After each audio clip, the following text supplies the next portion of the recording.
ये आकाशवाणी गोरखपुर है। अब आप सुकीर्ति अस्थाना से प्रादेशिक समाचार सुनिए। पहले मुख्य समाचार। मुख्यमंत्री योगी आदित्यनाथ ने लखनऊ के लिवाना होटल में आग लगने की घटना पर कड़ी कार्रवाई करते हुए 15 अधिकारियों को निलंबित किया। 4 सेवानिवृत्त अधिकारियों पर भी नियमानुसार कार्रवाई करने के निर्देश दिए। बिजली उपभोक्ताओं की समस्याओं के निस्तारण के लिए प्रदेश में कल से 19 सितंबर तक समाधान सप्ताह का आयोजन किया जाएगा। उप मुख्यमंत्री केशव प्रसाद मौर्य ने फतेहपुर में सम्राट अशोक की प्रतिमा का अनावरण किया।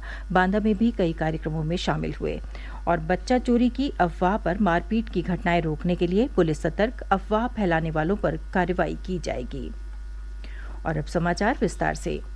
मुख्यमंत्री योगी आदित्यनाथ ने लखनऊ के लिवाना होटल में आग लगने की घटना पर कड़ी कार्रवाई करते हुए अनियमितता और लापरवाही बरतने वाले 15 अधिकारियों को निलंबित कर उनके खिलाफ विभागीय कार्रवाई के निर्देश दिए हैं। श्री योगी ने 4 सेवानिवृत्त अधिकारियों पर भी नियमानुसार कार्रवाई करने के निर्देश दिए हैं।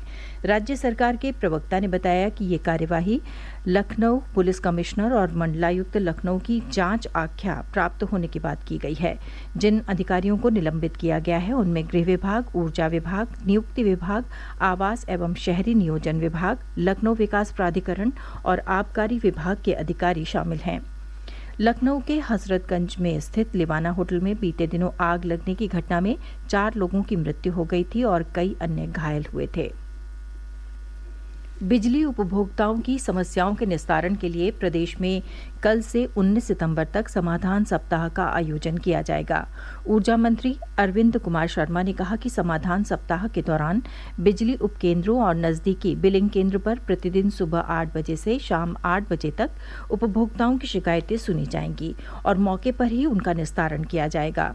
उन्होंने कहा कि समाधान सप्ताह के दौरान उपभोक्ता अपने बिल से संबंधित शिकायतों के अलावा लोड बढ़ाने, नया कनेक्शन लेने, मीटर लगवाने, ट्रांसफार्मर क्षतिग्रस्त होने, जर्जर पोल और लाइन तथा कम वोल्टेज जैसी समस्याओं का निस्तारण करा सकते हैं। उन्होंने मुख्यालय के सभी अधिकारियों, डिस्कॉम, जिला और सर्कल स्तर के अधिकारियों को समाधान सप्ताह के दौरान क्षेत्र में जाकर कैंप का निरीक्षण करने के निर्देश दिए। ऊर्जा मंत्री ने कहा कि कमजोर मानसून को देखते हुए निजी ट्यूबवेल संचालकों को बकाया बिजली बिल भुगतान के लिए परेशान न किया जाए और न ही उनके ट्यूबवेल के कनेक्शन काटे जाएं। मुख्यमंत्री योगी आदित्यनाथ ने कल लखीमपुर खीरी जनपद में गोला गोकरणनाथ पहुंचकर दिवंगत भाजपा विधायक अरविंद गिरी के परिजनों से मुलाकात की। गोला गोकरणनाथ क्षेत्र से 5 बार विधायक रहे अरविंद गिरी का बीते दिनों हृदय गति रुक जाने से निधन हो गया था। मुख्यमंत्री ने अरविंद गिरी के फार्म हाउस पर पहुंचकर उनकी समाधि पर श्रद्धांजलि अर्पित की और उनके परिजनों से मिलकर अपनी शोक संवेदनाएं व्यक्त की। मुख्यमंत्री ने छोटी काशी के नाम से प्रसिद्ध गोला गोकरणनाथ के शिव मंदिर में पूजा अर्चना की। उन्होंने अधिकारियों तथा भारतीय जनता पार्टी के कार्यकर्ताओं से बातचीत भी की। प्रदेश के पहले मुख्यमंत्री और भारत रत्न पंडित गोविंद बल्लभ पंत की 135वीं जयंती पर कल मुख्यमंत्री योगी आदित्यनाथ ने लखनऊ में उनकी प्रतिमा पर माल्यार्पण कर श्रद्धांजलि दी। श्री योगी ने कहा कि पंडित गोविंद बल्लभ पंत महान स्वतंत्रता संग्राम सेनानी थे जो अपनी कर्मठता और राष्ट्र निष्ठा के साथ स्वतंत्र भारत में उत्तर प्रदेश के पहले मुख्यमंत्री बने। बाद में उन्होंने केंद्र सरकार में गृह मंत्री का कार्यभार भी संभाला। मुख्यमंत्री ने कहा कि प्रदेश पंडित गोविंद बल्लभ पंत को उनके उल्लेखनीय योगदान के लिए स्मरण करता है।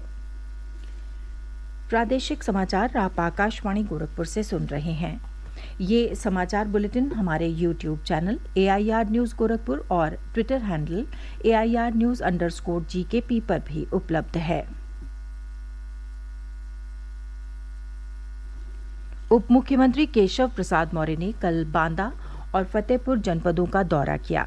बांदा में वो कई कार्यक्रमों में शामिल हुए। उन्होंने भाजपा पदाधिकारियों और जनप्रतिनिधियों के साथ बैठक कर 2024 के चुनाव पर मंथन किया।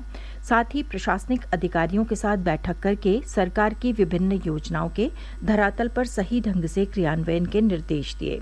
श्री मौर्य ने फतेहपुर जिले के अपने 2 दिवसीय भ्रमण के पहले दिन कल सम्राट अशोक की मूर्ति का अनावरण किया। उन्होंने गंगा तट पर ओम घाट पहुंचकर पूजा अर्चना की। सांसद और केंद्रीय मंत्री साध्वी निरंजन ज्योति भी इस अवसर पर उपस्थित रहीं।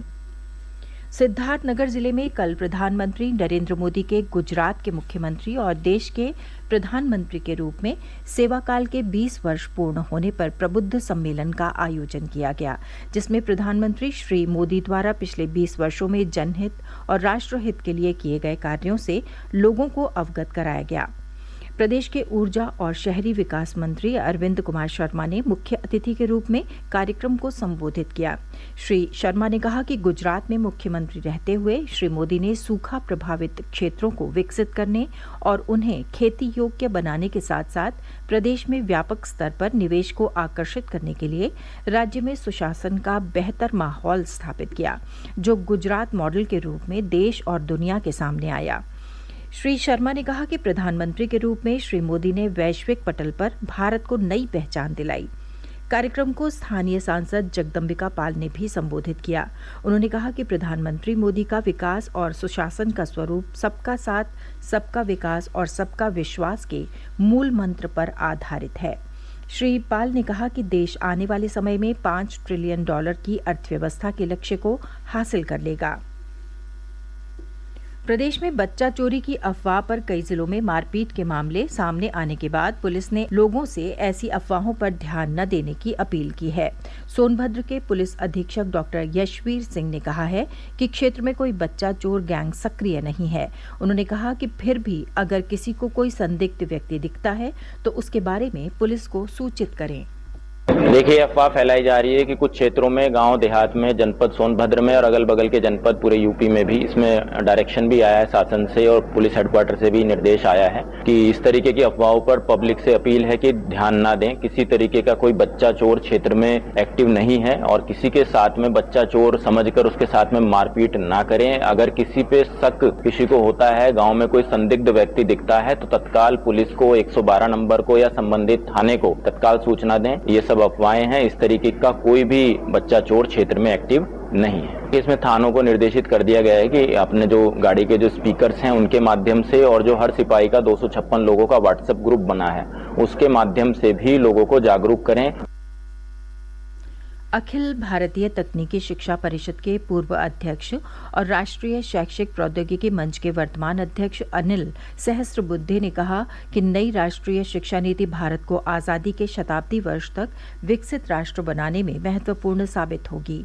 गोरखपुर के गोरखनाथ मंदिर में महंत दिग्विजयनाथ की 53वीं और महंत अवैधनाथ की 8वीं पुण्यतिथि पर आयोजित व्याख्यान सत्र में कल नए भारत के निर्माण में राष्ट्रीय शिक्षा नीति की भूमिका विषय पर अपने संबोधन में श्री सहस्त्रबुद्धे ने कहा कि देश में स्वतंत्रता के बाद जो भी शिक्षा नीति आई उनमें राष्ट्रीयता को ध्यान में रखकर बदलाव नहीं किया गया।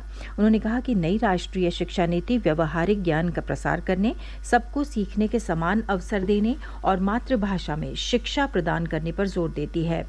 श्री सहस्त्रबुद्धे ने कहा कि नई राष्ट्रीय शिक्षा नीति कौशल विकास के माध्यम से सक्षम समाज का निर्माण कर देश को सर्वांगीण विकास के मार्ग पर आगे ले जाएगी।